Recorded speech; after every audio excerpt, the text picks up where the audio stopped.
Bonjour. Bon, je suis content de 17h30, le vendredi soir, tout le monde est crevé. Je suis content que vous soyez là. Première chose, trinquons. À la vôtre. Ça fait plaisir. Attendez, en fait, c'est vraiment canon comme photo. Est-ce que j'ai mon téléphone quelque part? Je vous prends en photo, s'il vous plaît. Ça, c'est un bon souvenir pour tout le monde. Trinquons. À la vôtre. Merci beaucoup. Et surtout, merci au Jug qui nous rince ce soir. Bravo le Jug. Donc le Jug, on va en reparler. C'est l'une des communautés qui porte l'activité de veille sur la métropole. Et vraiment, ça me touche qu'il soit chaud pour soutenir l'initiative et de se dire qu'à la fin de 2 jours de conférence où c'est vraiment toujours hyper intense, on prenne un petit temps pour respirer un coup et décompresser. Donc qu'est-ce que je vous propose?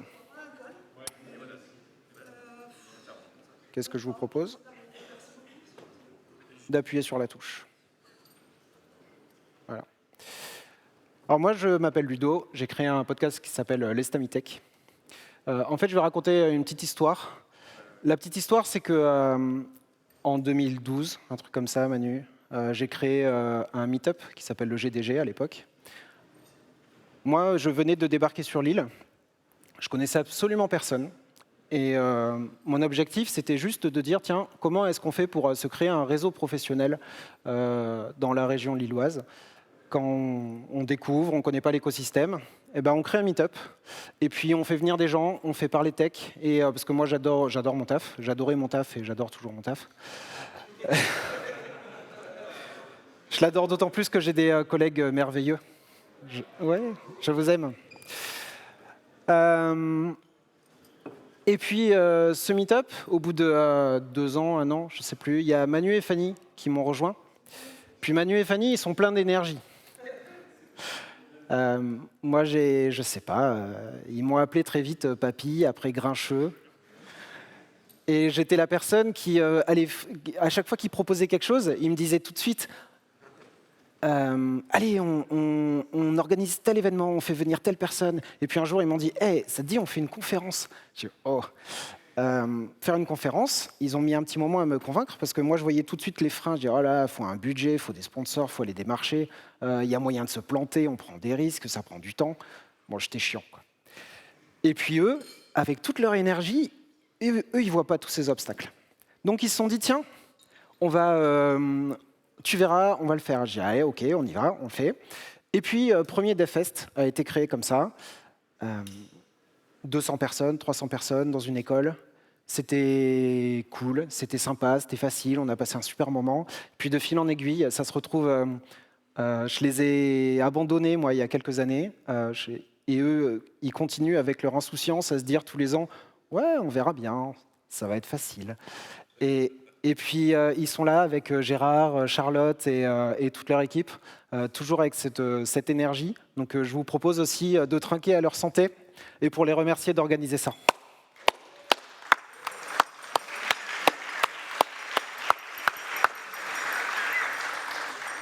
Parce qu'il faut être un petit peu fou quand même.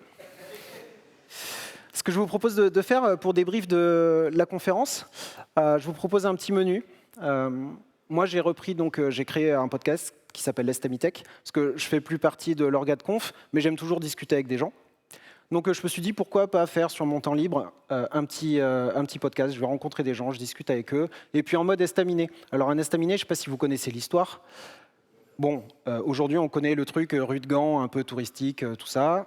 Mais c'était un endroit pas très glorieux, les estaminets, en après-guerre, où les gens ils allaient se mettre des grosses timbales après le boulot.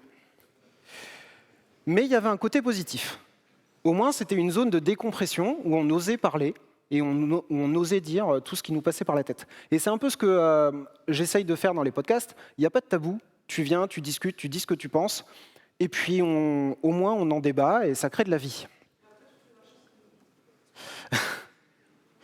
Et j'ai envie, là, qu'on fasse une petite expérience. Il y a plein de micros et je vais essayer pendant quelques minutes, ça va vite passer, de vous faire passer le micro, de vous faire parler et que vous nous donniez un petit peu toute l'énergie que vous avez pour pour partager votre expérience de la conférence, mais aussi votre expérience de professionnel de la tech.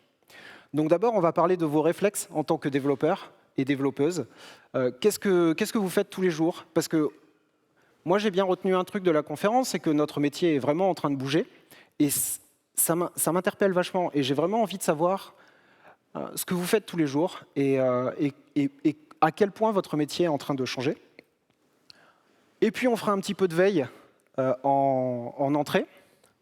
Un petit peu de veille, j'ai envie de savoir aussi comment, c'est quoi votre réflexe de tous les jours pour apprendre des nouvelles choses.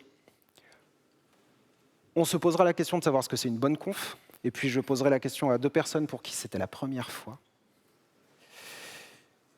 Et vous voterez pour votre petit coup de cœur. Et surtout, on passera du temps à se partager des coups de cœur, parce qu'on a la chance aussi, grâce à l'équipe de captation, qu'on remercie aussi, franchement, parce qu'en tant que speaker, tous les ans, c'est toujours un plaisir. C'est hyper facile, hyper fluide. Et vous avez des vidéos super qualitatives qui se retrouvent sur YouTube derrière. Donc merci l'équipe de captation.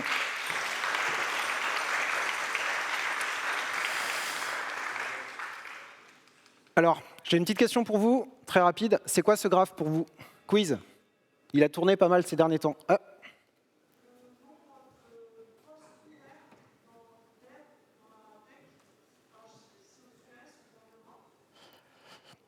Qui c'est qui veut bien courir tout le temps là? Super. Vas-y.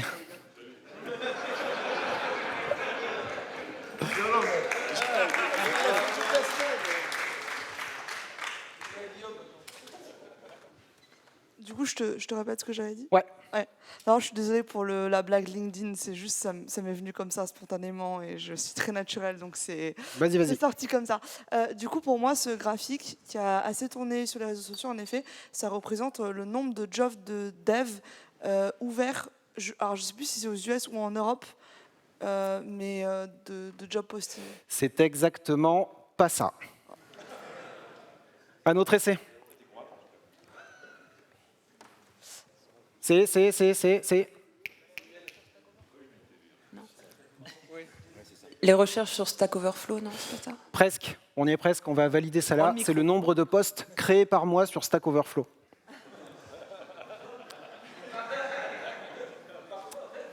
Par mois, parce que je comprends rien à la tech. Et en 2022, j'ai lâché l'affaire. J'ai dit... Franchement, ridicule. Non, c'est hyper intéressant. C'est le nombre de postes par mois créés sur Stack Overflow. Stack Overflow, c'est plus qu'une plateforme. Pour nous, c'est un mythe dans les devs. Alors, bon, il y a une plateforme, ok, il y a eu un pic, 2014, 2020, toute cette époque où on avait besoin d'une réponse, on allait sur Stack Overflow, on trouvait une réponse. C'était incroyable. Et puis, il y a eu le Covid, on s'est remis à bosser. Je ne sais pas ce qui s'est passé. On avait que ça à faire, on a posé des questions sur Stack Overflow. Et puis, en vrai, il y avait déjà une petite chute. C'est-à-dire que Stack Overflow, il y avait sûrement plein de choses à lui reprocher à cette plateforme. Moi, typiquement, j'ai toujours eu peur de poser une question sur Stack Overflow. Tu as peur de passer pour un idiot. Tu as peur que ça ne soit pas exactement dans le bon format et qu'on te dise « Ah non, on va lire d'abord le truc ». Bon, et Stack Overflow, c'était en perte de vitesse, mais n'empêche qu'en 2023, ça s'est complètement écroulé. Et moi, ce qui m'intéresse là-dedans, c'est que Stack Overflow, à la base, c'était un peu notre truc à nous, notre truc un peu magique, où on disait, en tant que développeur, de toute façon, il n'y a plus grand-chose à coder. Tu as un problème, tu vas sur Stack Overflow, tu fais CTRL-C, CTRL-V, tu poses ton truc, tu as une réponse, tout le monde est content. Et ça s'est remplacé par quelque chose. Ah, quoi? Je me demande bien. J'ai vu toutes les conférences, j'ai vu, je ne sais pas, 11, 12, vraiment, je me suis donné cette année pour voir plein de conférences pendant le DevLille. Je pense qu'il n'y en a pas une seule où on n'a pas dit le mot IA. Oh, incroyable. Alors, premier sondage. Je vais vous demander des petits sondages en permanence. On ressort son téléphone, je suis désolé. Quand vous posez une question, quand vous posez une question tech, quel est votre premier réflexe? Demandez à un collègue, cherchez dans la doc, cherchez sur Stack Overflow, cherchez sur Google, demandez à son assistant. Et question sur un canal communautaire, réseaux sociaux, Slack, je ne sais pas quoi.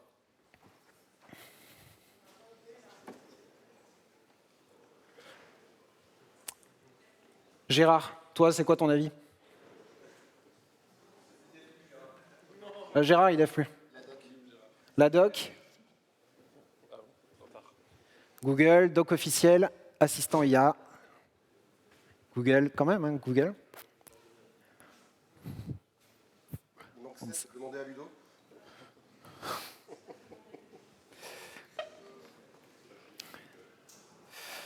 Chercher sur GitHub. J'ai pas mis chercher sur GitHub, mais c'est vrai que GitHub devient une ressource documentaire. Entre autres, je trouve beaucoup avec les issues. Moi, je marche pas mal avec les issues en me disant est-ce qu'il manque un truc sur ce projet, il y a un bug. C'est vrai que ça pourrait être GitHub. Ok.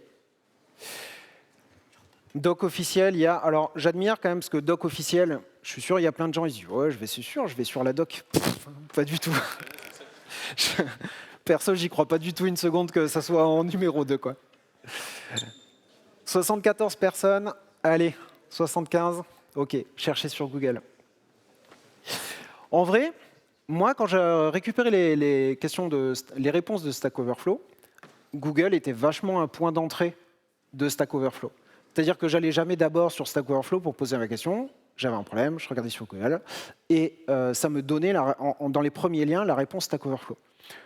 Si vous faites maintenant le test, sur des problèmes qui sont d'une stack moderne, Stack Overflow n'apparaît plus forcément dans les premières réponses. Il y a d'autres choses. Je ne sais pas ce qui se cache vraiment derrière. Moi, ce qui m'interpelle quand même, c'est que Stack Overflow, c'était une plateforme d'échange entre personnes, quoi. Alors,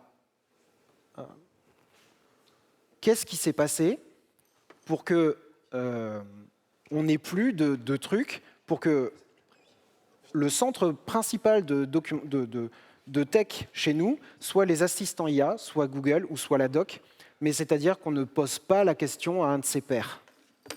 Est-ce que vous avez un avis sur la question? Micro. Micro. Il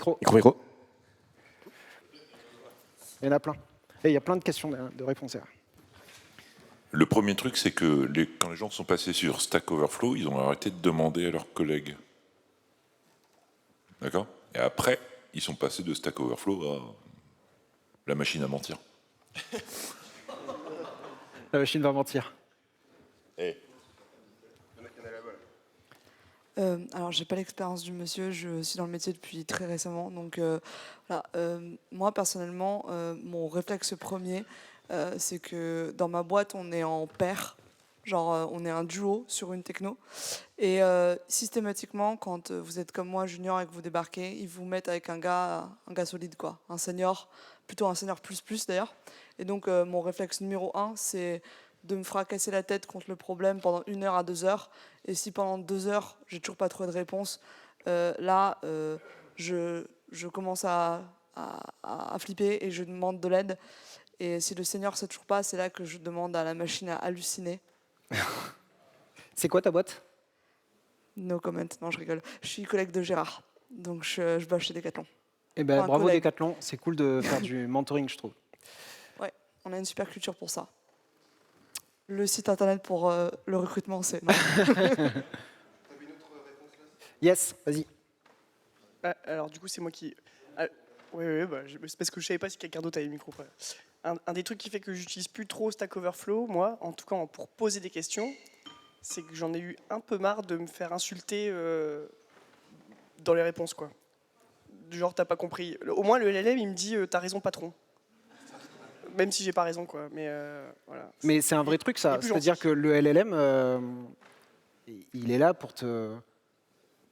Bon, je sais pas comment dire ça.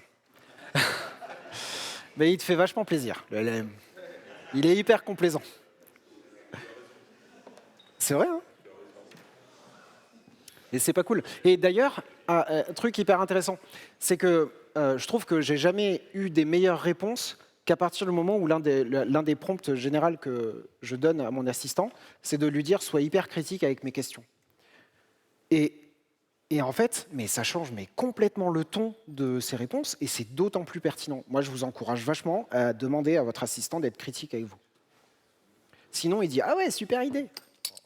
Ok, c'est la mienne, je sais. Il y avait en haut? Non, c'est bon? On avait peut-être au milieu, là? Non, j'ai vu. Ou c'est répondu? Vas-y. Nous, c'est plus organisationnel. Je suis dans une ESN et le travail, il est super fragmenté. Genre, chez un client, on est 2, 1. Et donc, en fait, t'as pas beaucoup de... Si t'embêtes toujours l'autre, ça peut être un petit peu gênant. Et donc, du coup, les gens ont plus tendance... Et en plus, c'est du travail remote. Donc, tu sais que si tu envoies un message, tu t'interromps forcément l'autre. Donc, tu as un petit peu tendance à éviter de le faire. Et si tu es tout seul sur ton projet, tu vas devoir demander à l'ensemble de la boîte, grosso modo. Donc, tu vas aller sur un chat où il y a 50 personnes. Et pareil, tu te dis, est-ce que j'ai envie de montrer que je suis un peu bête à 50 personnes? C'est un peu le même truc que sur Stack Overflow. Et aussi, j'ai pas forcément envie de les pinguer. Donc, ça va être un peu, souvent, la dernière ligne, en fait, les collègues. C'est genre, j'ai gratté et je trouve pas. Et là, je vois bien que j'ai besoin de l'assistance, quoi. Alors, j'adore cette réponse. Nous, on a beaucoup débattu là-dedans. Et ça va vachement avec le débat du remote. Parce que remote, tu travailles en asynchrone, tu es censé donner des tâches aux gens avec des rituels et des machins et des processés, et ça t'évite d'être interrompu. Parce que, ô grand dame, le dev perd tellement en productivité quand il est interrompu. Et c'est mal d'interrompre les développeurs. Mais à quel moment, quand on a un problème, on n'est pas en capacité d'aller taper sur l'épaule de quelqu'un pour lui dire « Est-ce que tu veux bien m'aider ?» Ça, honnêtement, moi, c'est un truc que j'ai vraiment beaucoup de mal à vivre, parce que quand tu es bloqué tout de suite, et tu vas rester bloqué 3 heures. Alors ok, tu vas basculer sur une autre tâche, machin, pour pas déranger ton collègue. C'est vraiment un parti pris, mais je trouve qu'on devrait vraiment se détendre avec le fait d'être interrompu. C'est pas grave d'être interrompu, si jamais ça peut débloquer quelqu'un à qui vraiment ça va faire plaisir. Et ben on se dit, mince, je sais pas, j'ai fait une BA dans ma journée, quoi. C'est pas grave d'interrompre quelqu'un, je trouve. Mais c'est un avis qui n'est pas forcément très populaire chez les développeurs. Vous en pensez quoi? Ouais, oui. Moi, je voulais réagir par rapport au graphe parce qu'il nous montre le nombre de questions posées. Est-ce qu'on a quand même le nombre de visites sur Stack Overflow? Parce que la décroissance, elle peut aussi s'expliquer, j'imagine, par les questions les plus courantes. Elles ont déjà été bien répondues. Et ouais. Donc, tu as moins besoin d'aller poser des nouvelles questions. Donc, le nombre de questions créées. Ça veut dire qu'il n'y a plus d'innovation aujourd'hui? Non, ça veut dire qu'on résout quand même souvent le même problème. Moi, mon point de vue, c'est vraiment qu'on a vraiment toujours des problèmes, que c'est toujours plus galère, que, à mon avis, dans l'IA et compagnie, il y a beaucoup de questions qui se posent et que les gens ne les posent pas sur Stack Overflow, ils les posent ailleurs. À l'IA peut-être elle-même. Et pour répondre à ta question, non, on n'a pas les visites. On a les questions parce que le dataset Stack Overflow fournit un dataset de son contenu et ça permet de faire ce genre de stats. Par contre, on n'a pas le dataset du nombre de visites parce que là, ça touche à leur business. Moi, Oui, excuse-moi. Il y a quelqu'un d'autre qui veut le parler ou pas? Ok. Je veux bien parler. Moi, je voulais juste revenir sur ce que tu disais justement sur le fait d'être dérangé. Et je suis quand même assez alignée, voire 100% alignée. En fait, pour moi, c'est un peu un red flag quand quelqu'un dit qu'il ne veut pas être dérangé. Alors, je pense que des fois, il y a des bonnes raisons parce qu'il est locked in pour faire une tâche ou whatever. Mais je pense que on ne parle pas assez du dev comme d'un sport d'équipe qu'on fait collectivement. Et des fois, j'ai l'impression qu'il y a pour certaines personnes, en fait, c'est un espèce de... Qu'est-ce qu'il y a? Non, je regarde, j'essaye de pointer, il y a une autre question derrière, je crois. Ok. Des fois, j'ai un peu l'impression qu'on est en mode, un peu, c'est un solo game et c'est à qui va. Et de se rappeler que, en fait, assez souvent, seul on va loin, non, seul on va vite, ensemble on va loin, c'est une bonne chose. Mais du coup, il y avait une autre question. Vote à main levée hyper rapidement, pendant qu'on envoie le micro à la personne. Qui ça dérange pas d'être interrompu dans son travail? Qui ça dérange? Yes. Prends le micro, c'est cool. Moi, je pense personnellement, d'après en tout cas ce que j'ai entendu, les études montrent que pour pouvoir être vraiment dans ton taf, tu prends du temps. Et quand tu es interrompu, tu perds du temps. Je serais plutôt à penser qu'il faut diffuser des pratiques comme le pair programming ou le mob programming plutôt que de se dire c'est pas grave si tu m'interromps. Ou alors sinon tu reçois un message sur ton Slack ou Teams ou ce que tu veux avec de l'asynchrone, tu t'enlèves la notif et puis tu y réponds plus tard. Enfin, c'est mon point de vue. C'est vrai. Cela dit, je t'encourage à te demander quelle est la bonne métrique. Est-ce que seule ta productivité doit être importante? Ou alors la cohésion d'équipe? Est-ce que la perte en productivité est si grave que ça si tu as débloqué quelqu'un et que tu as passé un bon moment à répondre à une question? Non, mais enfin, je suis le premier à être content de répondre à des questions, mais je préférerais qu'on fasse du pair ou du mob. Ok. Et il y a le côté aussi plaisir de voir que quelqu'un que tu as mentoré, ici, est capable de aussi trouver au bout d'un moment tout seul la réponse parce que justement tu l'as bien mentoré. Au bout d'un moment, tu as envie de lui dire est-ce que tu as fait l'effort avant de venir me poser la question? Mais c'est peut-être ça la réponse. Et si il n'a pas fait l'effort de Google Stack Overflow, je me pose aussi la question avec les LLM, est-ce que les LLM ne sont pas en train de couper la branche sur laquelle ils sont assis en tuant Stack Overflow? Parce qu'il faut bien qu'ils s'alimentent quelque part. Mais, yes, autre question. Mais c'est cool, il y a plein d'échanges, je suis content.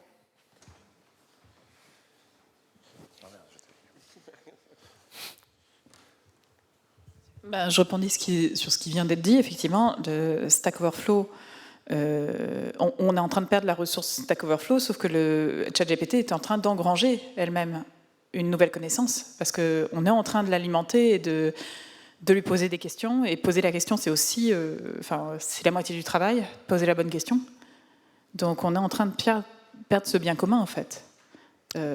Donc c'est comme si Stack Overflow était en train de se privatiser, c'est déjà privé, mais rester juste dans l'interface, dans les databases de ChatGPT. Après, ça a été beaucoup discuté aujourd'hui, mais est-ce que à un moment, ChatGPT s'est construit sur des réponses qui ont été créées entre 2020 et entre 2010 et 2020, grosso merdo. Et demain, le fait de lui poser des questions ne suffira plus à ce qu'il soit capable de te créer des réponses pertinentes. Alors oui, il va aller regarder dans le code GitHub, il va aller se nourrir d'autres choses. Mais moi, je m'interroge vachement sur si on ne crée plus ces moments d'échange entre les gens, où vraiment on aura des réponses d'experts, d'humains. Comment est-ce que demain, l'innovation et comment ton assistant va être en capacité à te donner des réponses pertinentes? Oui. Moi, je trouve le débat super intéressant, mais aujourd'hui, ce qui m'inquiète le plus avec ChatGPT, c'est pas Stack Overflow. Et je le vois en moi-même, j'ai un projet perso, et comme c'est moi, évidemment, je mets des bugs dedans. Et je vois à quel point j'ai une flémite aiguë, et que quand il y a un bug, en fait, j'ai Copilot sur mon Xcode, et je lui dis, en fait, voici ma codebase, trouve-moi où est le bug j'ai tel effet qui se produit, trouve-moi l'endroit où est le bug. Et en fait, des fois, j'ai peur que ça génère une génération de devs qui sont des flemmards, qui sont pas capables. C'est un truc aussi par rapport à moi. Je pense qu'il y a une énorme partie du métier qui est juste de se plonger dans sa codebase et de faire un peu de spéléologie, de trouver en fait à quel endroit apparaît un bug ou comment marche le système existant. Et cette compétence-là, en fait, j'ai peur que le seul moyen de la développer, c'est de le faire.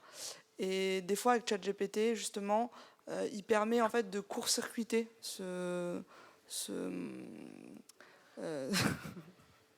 je parle trop vite, mais ChatGPT permet vraiment de court-circuiter cette partie-là de l'apprentissage. Excellente transition. Entrée, comment on devient meilleur? Oh, dis donc, et comment on progresse dans tout ça? Clairement, moi, je fais partie de la team devenue complètement feignant, quoi. Ce qu'on disait tout à l'heure. L'autre jour, clairement, merci, mes chers collègues. Comme disait l'autre jour, il y avait un jour ChatGPT qui était en panne, l'autre jour Anthropic, et j'étais là, oh non, je dois faire du refacto moi-même.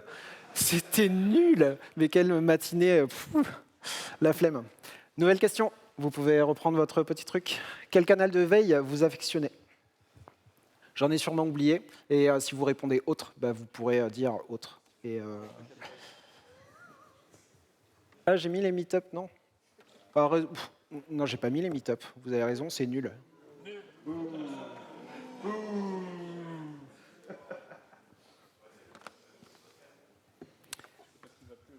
Qui a dit reprenez son verre? Réseaux sociaux. Pendant que vous votez, on a du rap, de limonade et de bière, donc n'hésitez pas à lever la main. Chouchou, tout ça, on passe. Hein.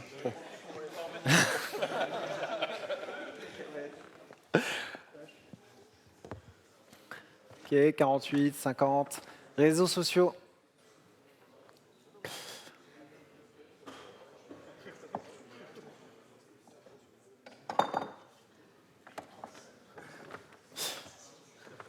Alors, honnêtement,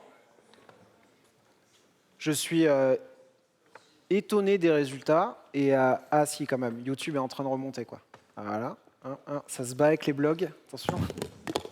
Alors, je voulais le dire plus tard, mais vous pouvez, dans les applaudissements, on a quelqu'un qui fait à chaque jug, comme on est sponsorisé par le jug, du reportage de jug, et qui est là à tous les jugs, et qui fait un article de blog sur qu'est-ce qui s'est passé au jug. C'est Nicolas, au premier rang, et qui a un blog. Bravo, Nicolas.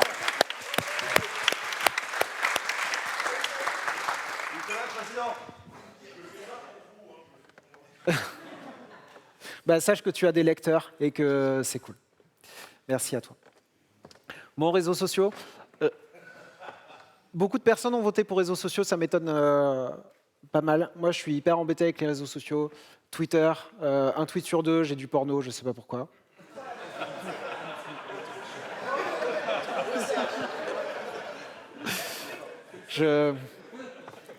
Petite anecdote, d'ailleurs, j'avais ma collègue qui est là, et l'autre jour, j'avais mon fil Twitter, elle me dit « mais c'est quoi ça ?»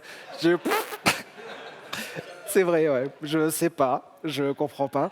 Donc c'est un réseau social où je n'ai plus envie d'aller, et pourtant, j'avais plein de tech qui postaient du contenu qui est cool. Blue Sky, il n'y a personne. Mastodon, il y a des gens, mais qui parlent... Il y a Uber. J'adore le contenu d'Uber, mais en plus, tu parles de cinéma et tu parles pas de tech. Voilà. Donc, les réseaux sociaux, je trouve ça hyper compliqué et je serais ravi que quelqu'un nous dise comment il fait sa veille sur un réseau social. Je suis désolé, mais j'arbitre.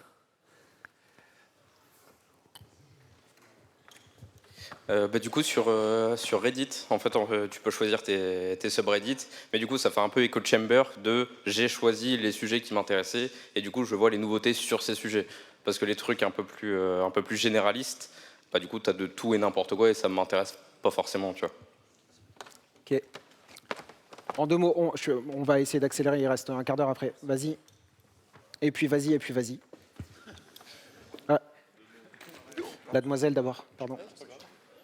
Ouais, du coup, pour faire plus vite que d'habitude, dans ma techno, on a des communautés avec des têtes de pont, entre guillemets, qui sont assez bien connues.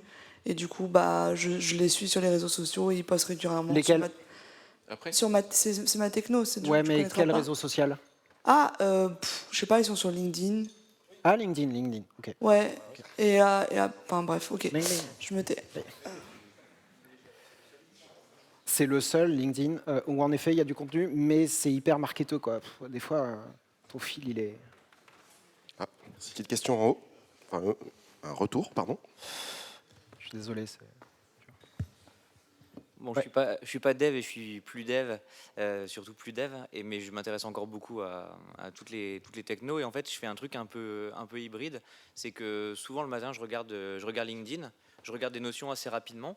Et les notions qui m'intéressent, en fait, comme j'ai la chance d'aller au boulot à pied, bah, je mets ChatGPT en mode vocal et je parle avec ChatGPT. Je lui dis j'ai vu ça ce matin, qu'est-ce que c'est ? Et en fait, sur la route, il me fait une sorte de débrief, il m'explique un peu tous les concepts et je fais ma veille un peu comme ça au fur et à mesure. Mais est-ce que voir un post sur la dernière techno à la mode avec une photo de toi à la plage à la fin du post, tu trouves ça toujours... C'est pas agaçant ? Alors ça oui, mais il n'y a pas que ça. Ok. Il y a des fois quand même des contenus intéressants. Ok, donc c'est les deux qui sont dits. Alors moi je voudrais répondre parce qu'on m'accuse de poster que des photos de chats et de cinéma. T'as l'occasion. Non, plus sérieusement, tu as dit Blue Sky, il n'y a personne. Moi je fais du dev front-end et bon, je suis parti de Twitter. Ouais, je ne l'avais pas vu venir celle-là. Je suis parti de Twitter comme beaucoup et sur Blue Sky, Masto et d'autres. Je fais beaucoup de Reddit aussi. Et en vrai, moi, j'ai réussi à retrouver énormément de personnes qui sont importantes dans ce milieu-là, en accessibilité, en JS, en CSS et autres.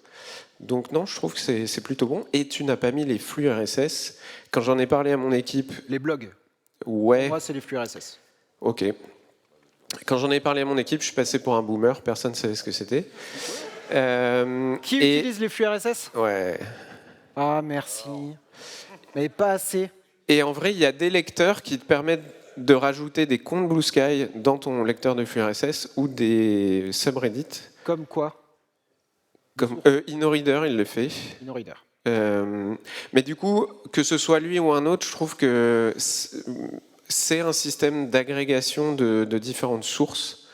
Et ça, je trouve ça plutôt cool. Ok. Quand même, YouTube a fini en tête, quoi. C'est assez fascinant aussi. Parce que je ne comprends pas que YouTube soit en tête et que les podcasts soient en dernier. Alors, ok, voir du code, on peut sur YouTube, les podcasts, on ne peut pas. Mais si c'est juste pour écouter des gens, je ne comprends pas que ce format-là soit tout en haut. Mais alors, il y a tous les replays de conférences. Donc, YouTube, c'est vrai que c'est cool, vraiment, vraiment cool pour ça. Et puis, les conférences ont fait l'effort de rendre ça gratuit et tout ça. Donc, il y a vraiment... Il reste une question, c'est ça? Ouais. Ouais, c'est un melting pot un petit peu de ce qui a été dit, plutôt dans le sens morning routine, de se dire, ouais, je regarde un peu LinkedIn, mais je vais le dire, c'était mieux avant. Parce qu'aujourd'hui, avec l'IA, il y a 75% des posts, il y a 45 émoticônes, un texte généré qui n'a même pas été relu, et j'envoie ça avec la photo à la plage. Et voilà, et j'ai fait mon post sur LinkedIn, tout le monde m'a vu, like, republie, et voilà, c'est parti. Mais on parlait des flux RSS, mais justement, moi par exemple, je prends mon expérience perso, c'est que j'héberge un Glance qui agrège mes réédits préférés avec mon top 10 des dernières nouvelles publications. Et au petit-déj, je mets souvent un petit YouTube avec les dernières infos, derniers tutos qui m'intéressent, histoire d'agréger un petit peu tout. Juste, je voulais poser la question à ceux de Reddit. Je trouve que Reddit, moi, c'est un outil qui est difficile d'accès. Parce que l'interface est... Il y a un petit côté Stack Overflow intimidant, je trouve, dans Reddit. Non?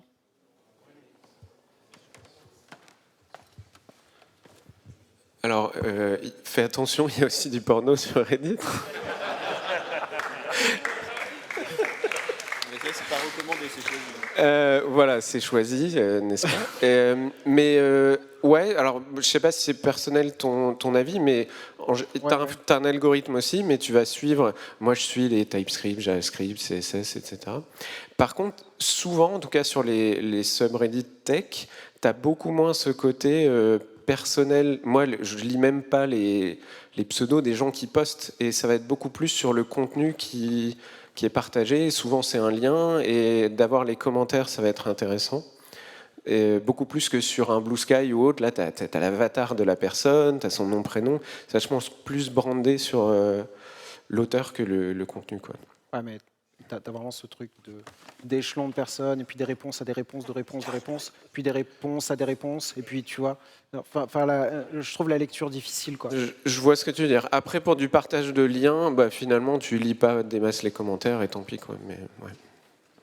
Nicolas, combien de meet-up dans la métropole?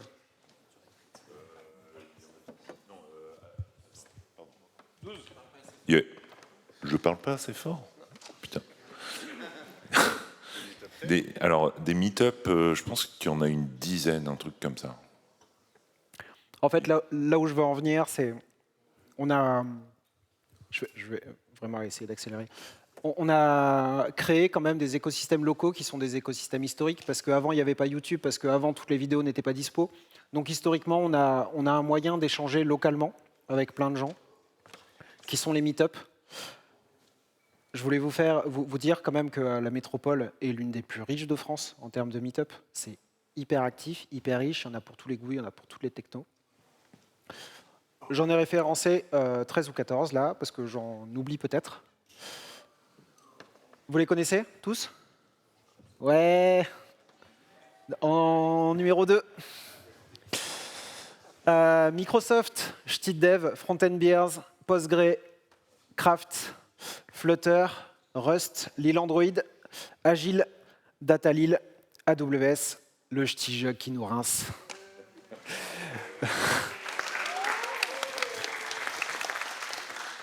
Et Cloud Nord, qui organise... Eh oui, Julien.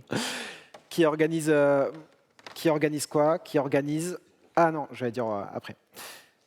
On a aussi des entreprises qui sont là et qui accueillent les développeurs entre midi et 2 ou le soir. Alors souvent, c'est aussi pour montrer qu'il se passe des choses dans la boîte et que c'est cool et tout ça. Mais n'empêche que vous avez accès à du contenu qui est souvent quali. Vous êtes hyper bien accueillis en général parce qu'ils ont envie de montrer que c'est cool chez eux. Donc vous allez boire un coup, manger, tout ça. Il y a Ypon qui fait des choses, il y a Sphere, il y a évidemment Zenica aussi avec Nicolas, Tal aussi, AXA qui fait des choses. Et j'en oublie peut-être, je suis désolé si j'en oublie. Vous savez dans la salle si j'oublie quelqu'un? Dis-moi. ADO et Decathlon. ADO d'ailleurs, ils font leur nom propre? Non, en fait, les meet-up peuvent facilement demander à avoir accès à la super salle qui est chez TerraDO. Tout à fait. Alors ça, ce sont des entreprises qui accueillent, mais moi, je voulais vraiment dire des entreprises qui font des meet-up en leur nom. Et ça, ce sont vraiment des meet-up qui sont en leur nom, c'est-à-dire il y a les... chez Sphere, ça s'appelle les...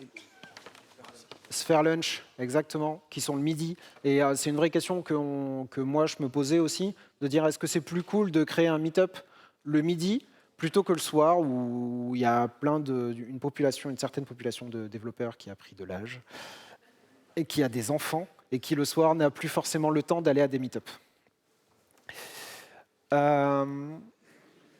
Mais voilà, profitez-en, c'est cool. Et il y a aussi combien de conférences différentes à votre avis sur une journée, one shot? 4, raté. 6, 7. Data Days, API Platform, Power 365 et conférence Microsoft. La FUB Day, le Dev Lille, qui est la meilleure de toutes les conférences, disons-le. Mais bien sûr, juste après vient Cloud Nord, Julien. Et puis, Agile, je ne me souviens plus du nom de la Agile Day. Agile Lille, qui fait... Agile Lille, il faut le dire très vite. Qui est une conférence d'une journée. Data Day, cette année, c'était la première édition de leur conf. Donc, je leur souhaite bien du succès.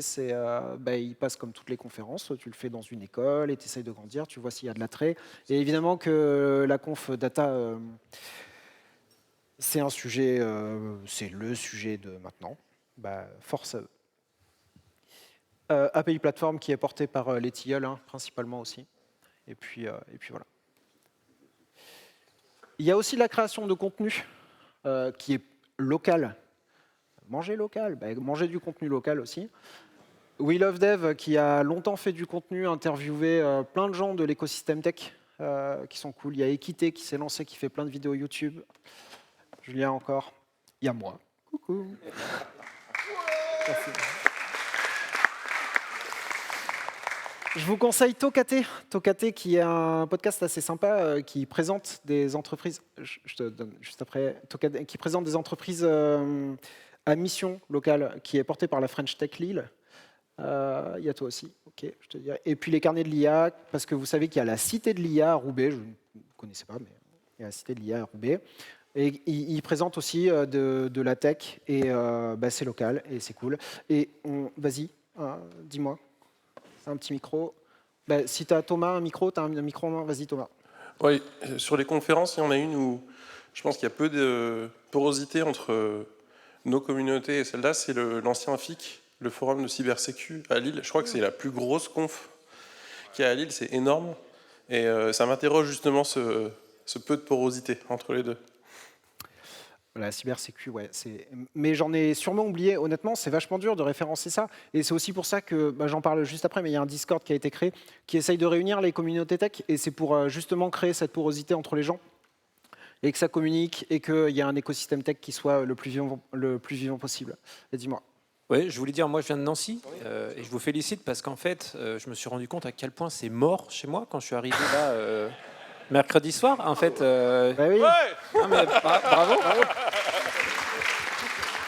Parce que, je savais que la région lilloise, économiquement et tout, c'est super développé.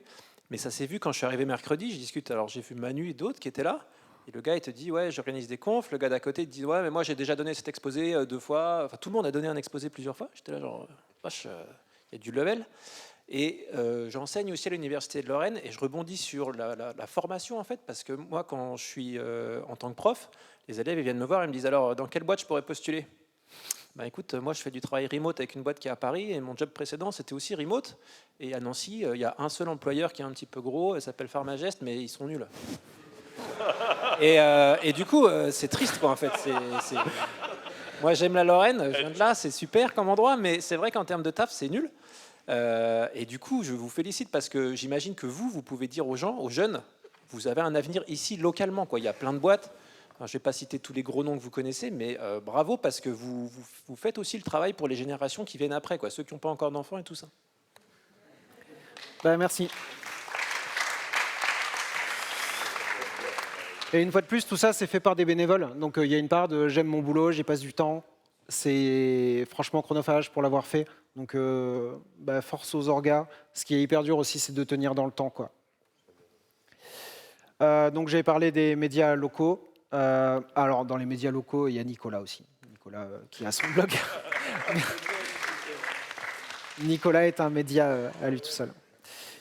Et puis ce Discord, bon, alors vous l'avez peut-être déjà vu, il y a un Discord qui rejoint toutes les communautés, c'était sur les slides toutes les journées. Si vous avez... Honnêtement, il n'y a pas beaucoup d'activités parce que les gens n'osent pas parler, poster des articles et tout, c'est assez dur à dynamiser, mais au moins c'est un point de rencontre. Si vous avez un truc à dire, dites-le et puis on en profite. Moi, je me pose une question. En fait, il y a tout ce contenu local qui est hyper riche. Il y a donc 15 meet-up, des conférences, des machins, des trucs. Et c'est que local. On ne parle même pas des podcasts des cascodeurs ou des références françaises en termes de veille. On ne parle même pas de tout ce qui peut se passer dans le monde, les blogs et compagnie. Est-ce que c'est trop?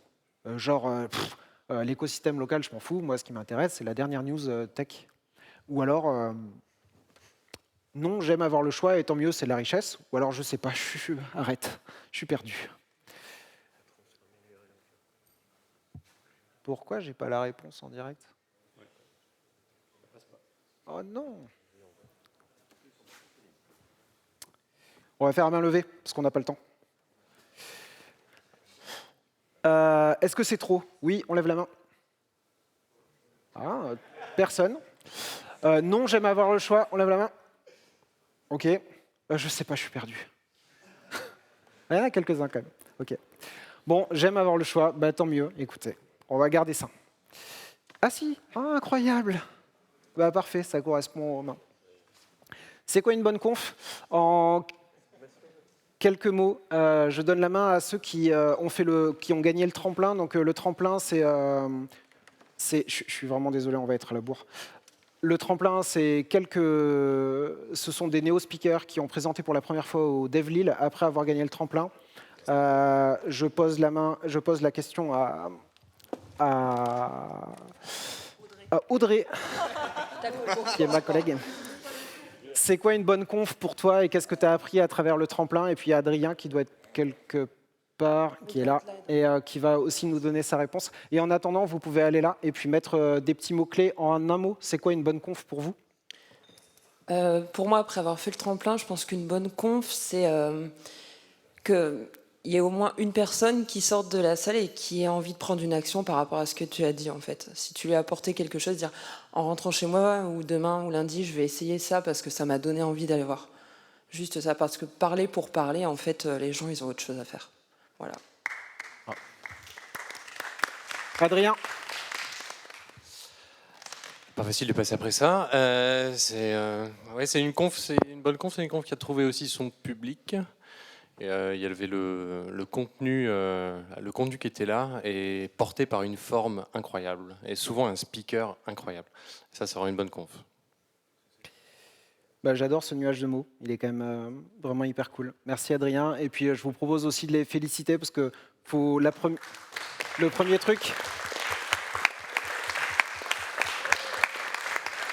truc quand même avec une conférence, c'est de se lancer. Il faut oser proposer. Une fois, je vous le rappelle, il y a 15 meet-up. Si vous avez un sujet, vous avez envie de parler d'un truc, ça prend 15 minutes, 20 minutes, j'en sais rien. Vous avez un truc à raconter parce que vous avez fait un truc cool. Vous allez voir le meet-up de la techno, vous dites « Salut, j'ai ça », ils vont accepter quoi. Bon, il n'y a pas de modération, alors je pense que j'ai un peu peur, mais c'est pas très grave. Ça a l'air d'aller, globalement. Vous avez envie d'apprendre un truc, vous avez envie que ça soit dynamique, et vous avez envie que ça soit clair, inspirant. Ouais. Globalement, c'est marrant, parce que les fun et tout ça, c'est pas... Ça va, il n'y a pas trop. Il y a un peu de copains, il y a un peu de trucs comme ça, mais ça va. Vous avez envie d'apprendre des choses, très bien. Est-ce que... Donc je titre en plein. En dessert, je vous propose d'élire la Tiramiconf. À vous. Bon, tiramisu, tout ça. Quelle a été ma conf coup de cœur? Alors là, vous y allez, il y a les 50 confs. C'est cadeau. N'hésitez pas à slider. On va parler un petit peu de... On a quelques minutes de retard. Désolé la captation. Vraiment. Je me dépêche. De quoi? Elle est dedans? Ta conf, elle est dedans? Non, elle n'est pas dedans. C'est gentil. Et c'était vraiment gentil. Moi, je vais en profiter pendant que vous votez pour dire les miennes, comme ça j'ai de la chance. Déjà, je voudrais remercier Fanny, qui n'est pas là, mais il n'y a pas Manu, il s'est barré Manu. Oh, bah, super Manu. Je voudrais remercier Fanny parce que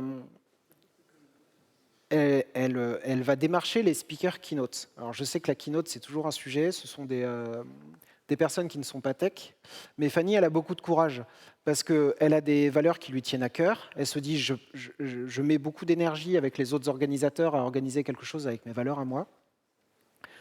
Et elle va trouver des trucs qu'on n'a pas forcément toujours envie d'entendre. On dit, bah voilà, moi j'ai envie d'apprendre, alors mais ma keynote, j'ai rien appris, ou juste j'ai une personne qui m'a fait grincer des dents pendant 20 minutes ou une demi-heure. Et ben tant pis, grinçons des dents un peu, et ça nous fait du bien d'entendre des choses. On est abreuvé en permanence de contenus qui correspondent exactement à notre personne. C'est comme ça que marche LinkedIn, c'est comme ça que marche Twitter, c'est comme ça que marche le reste des réseaux sociaux.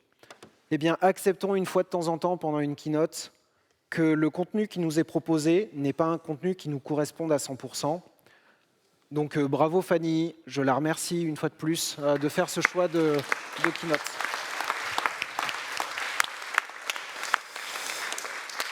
C'est son anniversaire aujourd'hui. Et joyeux anniversaire Fanny.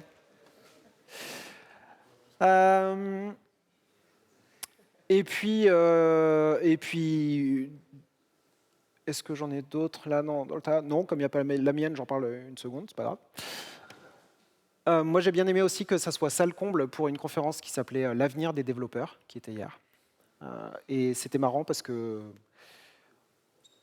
cette salle était pleine, ça débordait. Et ça s'appelait L'avenir des développeurs. Et juste le fait que les gens soient un peu inquiets du fait qu'ils ne comprennent pas leur avenir, et ils viennent dans la salle pour se dire, tiens, est-ce que cette personne a toutes les réponses? Et ben, j'ai trouvé ça cool. Et donc, il n'a pas toutes les réponses, et il s'est même dit, bah non, avant, on était un métier en pénurie, et maintenant, on est un métier en saturé, et puis il y aura moins de développeurs plus tard, et puis tant pis, on en forme, et puis il restera que les meilleurs. C'était super enthousiaste. J'ai bien aimé. Bon, ok. La conférence de Olivier Vulveric, qui n'est pas dans la salle, je pense, moi je l'ai vue, elle est vraiment très cool. Qui va en toucher 2 mots? Qui a voté pour et veut en toucher un mot? Yes, là-bas. Toi, excuse-moi, je n'ai pas vu. J'ai bien aimé parce que ça donnait l'impression que c'était au débeauté. Et ça fait passer les informations principales, même si ça a l'air un peu touffu pendant la presse. Et il y a le côté un peu cool du « ouais, il ne faut pas avoir peur du truc ». Alors que c'est un sujet assez tendu, je trouve, en ce moment. Moi, j'ai bien aimé parce que c'était pas du buzz, en fait. Il a expliqué, voilà, les MCP, ça fait ci, ça fait ça. Et il a fini aussi sur l'impact business, quoi. Il a dit... attention, les applications qui vont marcher dans le futur, c'est celles qui feront ci, qui feront ça. Il avait une vision long terme. que perso, genre sur LinkedIn et tout ça, je pouvais pas passer le buzz, quoi. Jamais je cliquais parce que ça semblait à chaque fois bullshit. Et ce gars-là, lui, il a bien articulé à quoi ça sert et à quoi ça servira certainement. Franchement top. Et puis si vous voulez avoir un exemple de quelle est la bonne diction pendant une conférence, vous pouvez écouter Olivier, qui est d'un calme incroyable avec des temps de respiration incroyables. Sa diction est super. Ok, code case, les méthodes de la crime adaptées au code. Qui a voté pour? Toi, tu n'as pas parlé encore. On va faire les 3 premiers, je vous propose. Moi, le sujet m'intéressait, mais j'avais juste lu dessus, donc je trouve ça intéressant que quelqu'un fasse un retour d'expérience dessus. Et la forme était géniale, en plus, ça m'a un peu influencé, je pense. Et voilà. Hubert, un avis sur la forme autant que le fond d'une conf? Ah non, mais moi j'étais sur mon stand, j'ai rien vu en fait. Je regarde tout en replay, c'est pour ça que je veux le top 10 des gens. Alors sachez que je vais faire une petite playlist que je partagerai avec les petits coups de cœur de chacun, et puis on verra bien. Et il y avait une autre personne, je ne sais plus, excuse-moi. Moi j'ai bien aimé le storytelling. Je me suis vraiment accroché au sujet en fait. Donc c'était être inspecteur en fait, c'est un code case en fait. C'est vraiment intéressant. Ok. Storytelling. Bah écoute, on va couper pour libérer la team. Il est vraiment très tard. Je vous encourage, une fois de plus, à continuer ce moment d'échange autant que vous pouvez par le canal que vous pouvez pour vraiment créer de l'émulation entre vous, que ce soit à travers les meet-up, à travers les conférences.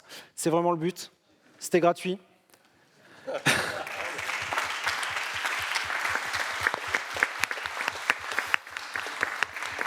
Et je vous remercie à tous d'avoir joué le jeu. Et une fois de plus, merci au Jug et merci aux orgas de nous faire vivre ces moments-là dans notre métier. Salut!